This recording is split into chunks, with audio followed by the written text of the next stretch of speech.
सभी को नमस्कार। आज हम सोशल रिसर्च की प्लानिंग अर्थात प्लानिंग ऑफ सोशल रिसर्च पर चर्चा करने जा रहे हैं।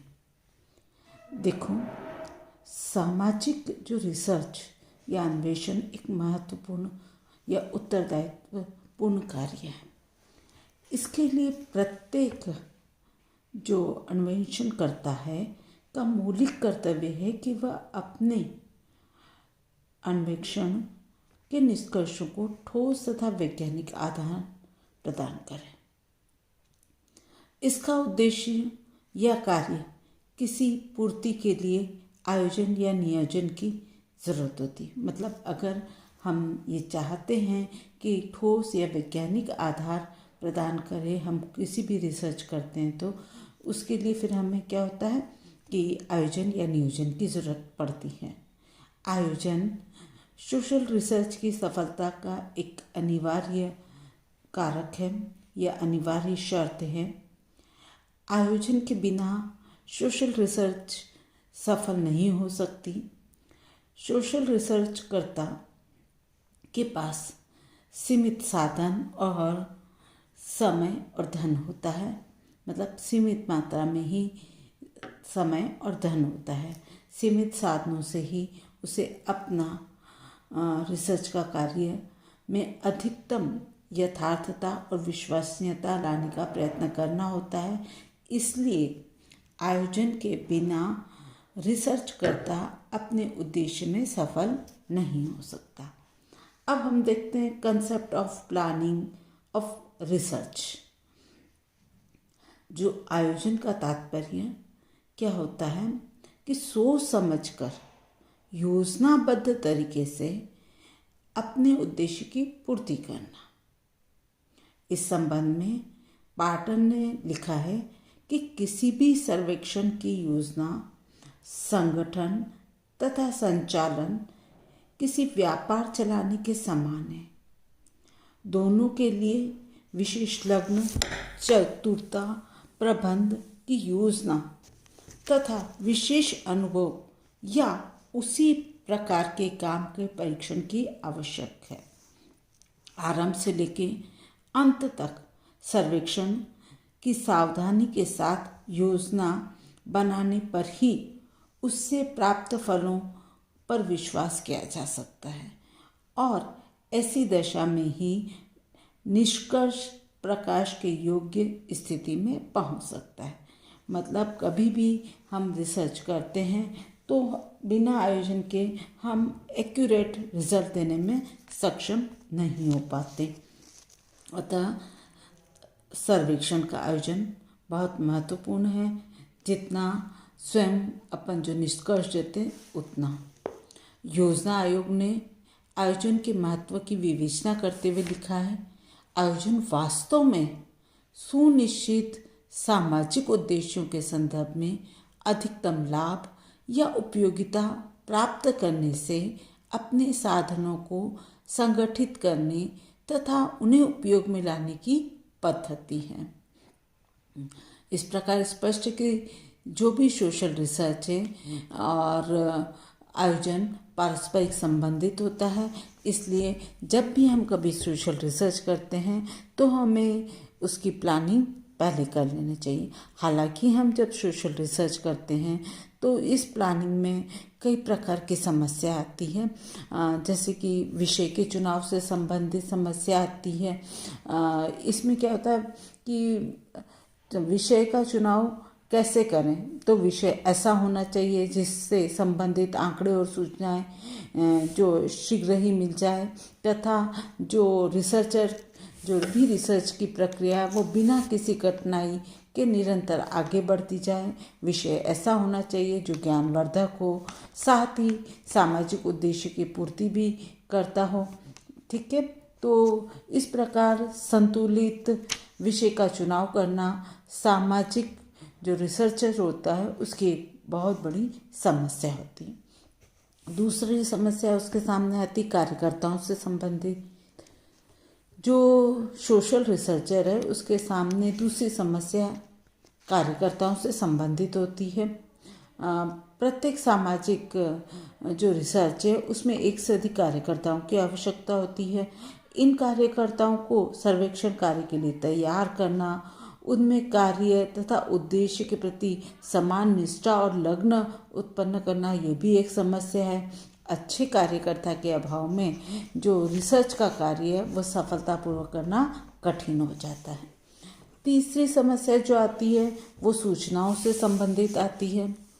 देखो, रिसर्चर स्वयं ही सामाजिक जीवन का एक अंग होता है, अतः जब भी रिसर्चर अपने विचार, भावनाओं और पूर्ण जो धारणाएं होती उससे मुक्त कई बार नहीं हो पाता, और सामाजिक जीवन स्वयं में एक अमूर्त और जटिल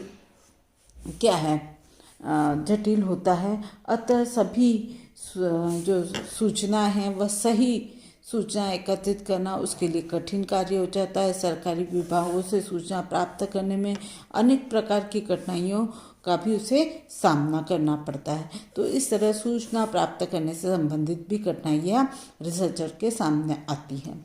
फिर अध्ययन पद्धतियों से संबंधित समस्याएं भी रिसर्चर के सामने आती है, क्योंकि पद्धतियाँ और उपकरणों का भी उसे सोशल रिसर्च के लिए प्रयोग करना होता है। कौन सी पद्धति अधिक उपयोगी होगी कि यह निर्धारित करना भी कठिन काम हो जाता है। अनेक बार गलत पद्धतियों का चुनाव करने के कारण क्या होता है, सर्वेक्षण व्यर्थ हो जाता है। सर्वेक्षणकर्ता को प्रारंभ से ही इस प्रकार की समस्या के प्रति सचेत रहकर कार्य करना चाहिए। अच्छा, फिर नेक्स्ट समस्या आती है धन और समय से संबंधित। धन और समय से संबंधित समस्या जो है वह सर्वेक्षणकर्ता के लिए भी महत्वपूर्ण है, और क्योंकि कोई भी रिसर्च करते हैं तो उसे धन की भी आवश्यकता होती है और काफ़ी समय भी लगता है। इन दोनों कार्य के लिए पर्याप्त मात्रा में इन चीज़ों को जुटाना एक समस्या हो जाती है। धन के अभाव में जो रिसर्च का कार्य है वह कभी कभी रुक भी जाता है। फिर नेक्स्ट समस्या आती है सामाजिक जीवन की विविधता। सामाजिक सर्वेक्षण जीवन और घटनाओं से संबंधित है। सामाजिक जीवन मात्र अमूर्त और जटिल ही नहीं होता, अपितु उसमें विविधता भी होती है, और इसी विविधता के कारण सामाजिक रिसर्च को संपादित करने के लिए अनेकों विशेषज्ञों के सहयोग और सहभागिता की आवश्यकता होती है। किंतु विभिन्न विषयों के विद्वानों और विशेषज्ञों की सहभागिता और सहयोग कोई सरल कार्य नहीं होता। अनेक विद्वान अधिक समय नहीं दे पाते, इन लोगों को एक साथ इकट्ठा करना भी मुश्किल होता है। तो इस तरह की सामाजिक जीवन की विविधता से संबंधित समस्या भी रिसर्चर के सामने आती है। संतुलन से संबंधित जो सामाजिक रिसर्चर की अंतिम समस्या इनके विभिन्न पहलुओं में संतुलन से संबंधित होती है। जो सोशल रिसर्चर में धन, समय और मानव शक्ति का संतुलन वितरण वास्तव में एक समस्या है। सामाजिक सर्वेक्षण अनेकों स्तरों पर विभाजित होता है। इन विविध स्तरों में समय, धन तथा मानव शक्ति का संतुलन करना और उसका वितरण करना और उसका पालन करवाना वास्तव में एक समस्या होती है।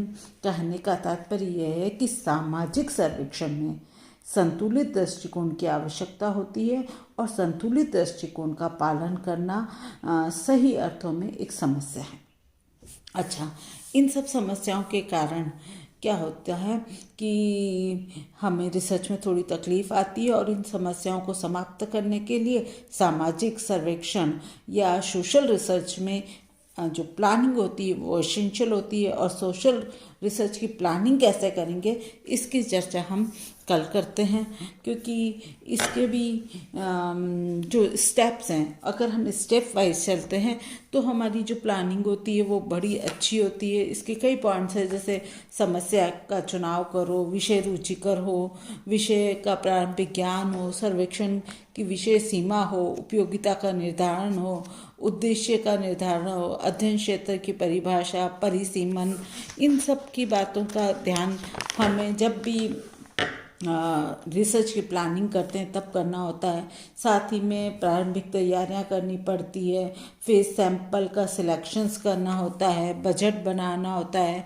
समय सूची हमें बनानी होती है और इसी के साथ हमें अध्ययन पद्धतियों का चुनाव, अध्ययन के उपकरणों का चुनाव, शोधकर्ताओं का चुनाव और परीक्षण भी उन्हें देना होता है, सर्वेक्षण का संगठन हमें करना होता है, फिर पूर्व परीक्षण और पूर्वगामी जो सर्वेक्षण है वो भी देखना हमें पड़ते हैं और समुदाय को तैयार करना, अध्ययन साधनों का वितरण करना, सर्वेक्षण के तथ्यों का संकलन और आयोजन करना, सारणीकरण करना, विश्लेषण करना, सामान्यीकरण करना, रिपोर्ट का निर्माण करना, प्रकाशन करना, इस तरह की कंप्लीट प्लानिंग हमें सोशल रिसर्च में करनी होती है।